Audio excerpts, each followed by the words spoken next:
चला मंडळी, आज आपण व्हेज आणि नॉनव्हेज रेसिपी एकाच वेळी बनवणार आहे. काय होतं, बहुतेक घरांमध्ये 4 लोक नॉनव्हेज खाणारी असतात आणि त्यातील एक जण असतं ते व्हेज खाणारं असतं. तर त्यावेळेस मग त्यांची खूप अडचण होते की व्हेजसाठी वेगळं काहीतरी बनवा आणि नॉनव्हेजवाल्यांसाठी वेगळं. तर त्यासाठी आज आपण एक रेसिपी घेऊन आलेलो आहे. एकाच याच्यामध्ये आपण व्हेज आणि नॉनव्हेज रेसिपी बनवू शकतो. चला तर मग जास्त वेळ न घालवता रेसिपीकडेच वळूया. आता इथे मी 4 अंडी घेतलेली, 2 बटाटे घेतले. तुम्हाला आवडत नसेल तर बटाटे तुम्ही सेपरेट शिजवून घ्या आणि अंडी वेगळी शिजवून घ्या. तर ज्यांना चालतं त्यांनी एकत्र शिजवली तरी चालतील. आता इथं आपण मसाल्यासाठी एक मीडियम आकाराचा कांदा घेतलेला आहे. तो भाजून घ्यायचा चांगला सोनेरी रंगापर्यंत. त्यानंतर खोबऱ्याचा एक छोटा तुकडा घेतलेला आहे. तो पण आपण बारीक करून तव्यावरती भाजून घेतलेला आहे. कोथिंबीर थोडी जास्त घ्यायची. एक मीडियम आकाराचा टोमॅटो घेतलेला आहे. 10 ते 12 लसूणच्या पाकळ्या घ्यायच्या आहेत. त्याचबरोबर इथं आल्याचे 4 तुकडे मी ऍड करणार आहे. तर हे आपण सगळा मसाला आहे तो चांगला भाजून घेतलेला आहे. बघा, कांदा खोबरं भाजून घेतलेले, बाकीचा मसाला तसाच घेतलेला आहे. त्यानंतर आपण हे मिक्सरच्या भांड्यामध्ये घालायचं. आता हा मसाला आहे ते तुम्ही 20-25 दिवसासाठी कसा स्टोर करून ठेवू शकता याची संपूर्ण रेसिपी मी संगीता सोमी किचनवरती टाकलेली आहे. तीही तुम्ही पाहू शकता. त्याच्यासोबत एक ग्रेव्हीची पण रेसिपी आहे, तीही तुम्हाला पाहता येईल. अशा पद्धतीने एकदम बारीक पेस्ट करून घ्यायची, म्हणजे आपली ग्रेव्ही आहे ती एकदम छान आणि पाणी वेगळं आणि मसाला वेगळा असं राहत नाही. त्यासाठी कधीही मसाला करताना एकदम बारीक करायचे. आता एक कढई घेतली, त्यामध्ये 6 पळी, छोट्या 6 पळी आपण तेल घालून घेतलेले. आता हे आपण शिजवून घेतलेले. बघू, आता आपण हे सोलून घेऊया. 2 बटाटे घेतलेले आणि 4 आपण इथं अंडी घेतलेली आहेत.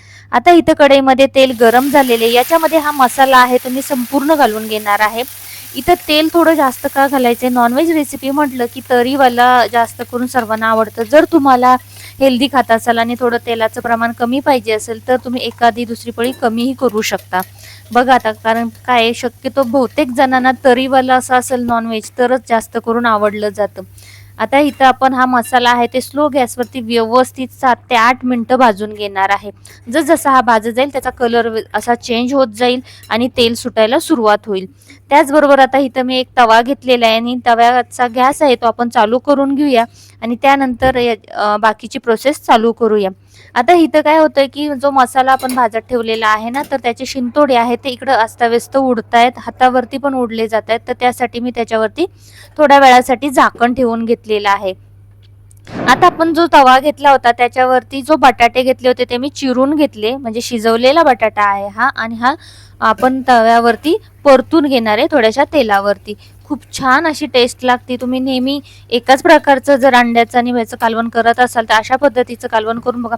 हे जर दोन्ही तुम्हाला एकत्र कालवण करायचं असेल तसंही करू शकता, किंवा मग सेपरेट तुम्हाला व्हेज नॉनव्हेज वाल्यांना करायचे तर तसं करू शकता. आता इथं बघू शकता बटाटाही चांगला मी खरपूस तळून घेणार आहे या तेलावरती, आणि त्याला छान असं कोटिंग तयार होतं. त्यामुळे ज्यावेळेस आपण रश्श्यामध्ये ते मिक्स करतो त्यावेळेस खूप छान असं टेस्टी कालवण बनतं. आता इथं मी याच्यामध्ये चवीनुसार मीठ ॲड केलेलं आहे.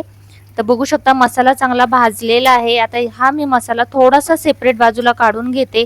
मी चवीनुसार मीठ आणि अद्रकची पेस्ट याच्यामध्ये थोडीशी घालून घेतली होती. त्यानंतर आपण इथं तिखट 1 चमचा घातलेला, अर्धा चमचाला पण थोडी कमी हळद घातलेली, अर्धा चमचा जिरा पावडर, अर्धा चमचा धने पावडर घालून घ्यायची आहे. आणि त्यानंतर मटन मसाला आहे, तो मटन मसाला मी याच्यामध्ये एक अर्धा चमचा घालून घेतलेला आहे.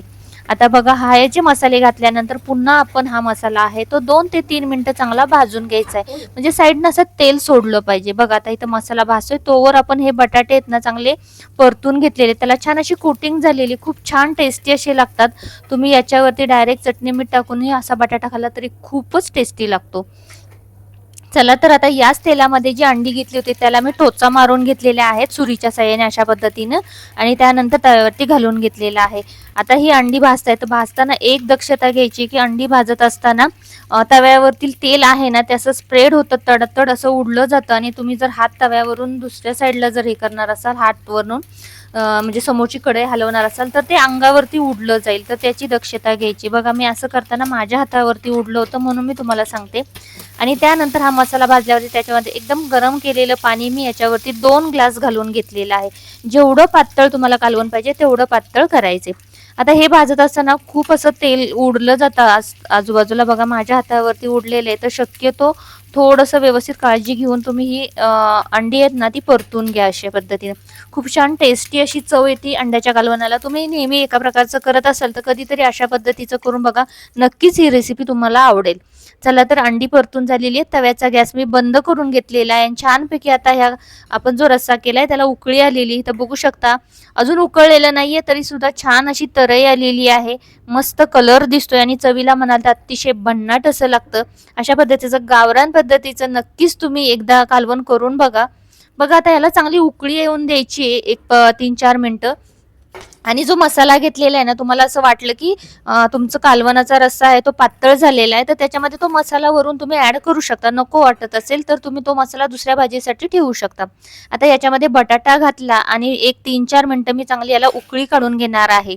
बघा छान अशी याला उकळी आलेली, त्याच्यावर फ्रेश कोथिंबीर घालून घेतली आणि आता उकळी काढल्यानंतर आपण हे कालवण आहे ते एका छोट्या टोपामध्ये मी काढून घेते. कारण की व्हेज खाणारी एकटीच आहे आणि बाकीची आहेत ती नॉनव्हेज खाणार आहेत. त्याच्यामुळं मी हा एका टोपामध्ये थोडासा रस्सा आणि बटाट्याच्या फोडी आहेत ते काढून घेते.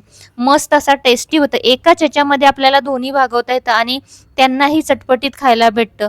चला तर मग आता बघा हे रस्सा आहे तो अशा पद्धतीने मी काढून घेते बाजूला आणि आता आपण ह्या रश्श्यामध्ये बघा आता मी एका टोपामध्ये काढून घेतलेला आहे. खूप गरम आहे, हात भाजतोय तर मी बाजूला ठेवून घेते आणि त्याच्यावरती झाकण ठेवून घेते. आता याच रश्श्यामध्ये आपण जी अंडी घेतली होती परतून ती घालून घ्यायची. अंड्याच्या बऱ्याच रेसिपी आपण करतो. मी संगीता सोमी किचनवरती अनेक रेसिपी अपलोड केलेल्या त्याही तुम्ही पाहू शकता. तर बघा आता याच्यावरती फ्रेश कोथिंबीर घालून घेतली आणि त्याला छान मी आता उकळी काढते. हे आपलं बटाट्याचं कालवण तयार आहे. बघा काय मस्त असं दिसते, छान तरई आलेली, बघूनच अगदी तोंडाला पाणी सुटेल. बघा कोण म्हणेल का हे बटाट्याचं कालवण आहे त्याच्याकडे बघून? अप्रतिमच. मटणाच्या कालवणालाही मागं सारेल अशा पद्धतीची टेस्टी असं हे कालवण तयार होतं. चला तर मग मंडळी, इथपर्यंत रेसिपी बघत असाल आणि तुम्हाला रेसिपी आवडली असेल तर नक्की करून बघा आणि चॅनलला लाईक, शेअर आणि सबस्क्राईब करायला मात्र विसरू नका. Thank you.